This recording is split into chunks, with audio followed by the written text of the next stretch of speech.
Roughly 2 hours from the concrete and steel skyscrapers of downtown LA is a landscape as volatile and wild as it was thousands of years ago. Twisting through the San Gabriel mountain range with peaks at 10,000 feet is Highway 39. Originally carved out of these steep mountains in 1919, this winding road was first dubbed Highway 39 in 1934. The road was intended to connect to the Angeles Crest Highway, which it did in 1961, but only 17 years later was permanently closed in 1978 due to a massive landslide.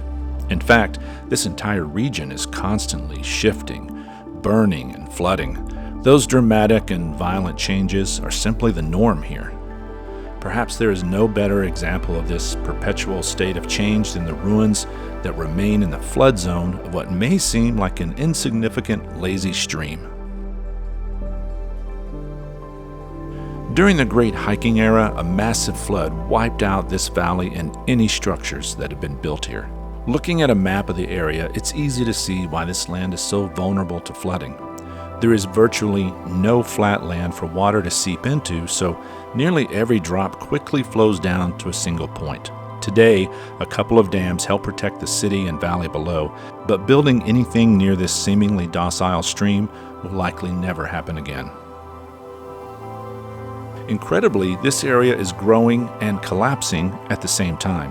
While tectonic pressure pushes the mountains upward, erosion and extreme temperature shifts crack granite, causing rockfall and constant landslides, bringing debris down these near vertical slopes.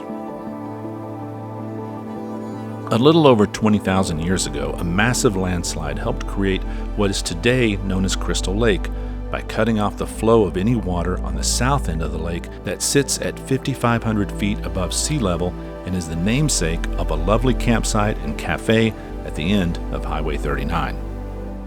While it's easy to drive along this route and think you are seeing all it has to offer, you'd be very wrong. There are many trails along the way, as well as a surprising number of waterfalls, streams, and stunning views.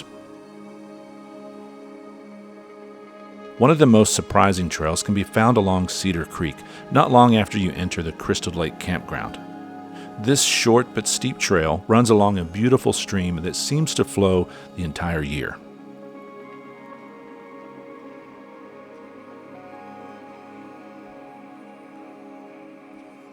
You'll cross the stream several times as you enjoy many water features.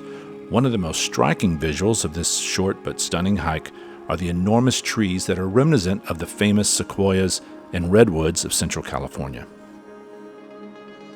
However, these are neither of those species, but rather a grove of incense cedars that are impressive all on their own.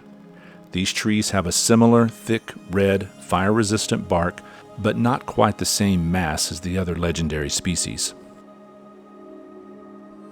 An interesting sight for those who choose to follow the creek all the way to the end is water flowing straight out of the mountain. This is likely due from runoff up above at the higher elevations that is soaking into one area and finding its way back out here. Protected public lands like this, the land that's for all of us, are critical. While profiteers that influence government officials are always looking to whittle down public land for quick payouts, it's vital to expand these spaces that we, the American people, own. Not just for the benefits they provide for free, like clean air and clean water, but to be able to experience the wild, to be in nature, to connect with what matters most and understand what a healthy, natural environment is supposed to be, keeps all of us aware of what we must protect. For me, a country boy now living in urban sprawl, having access to locations with crystal clear water, room to explore, a sense of adventure, and a vibrant, wooded area with a purely natural soundtrack is really the best medicine for my restless soul. I hope you enjoyed it as well. Thanks for watching.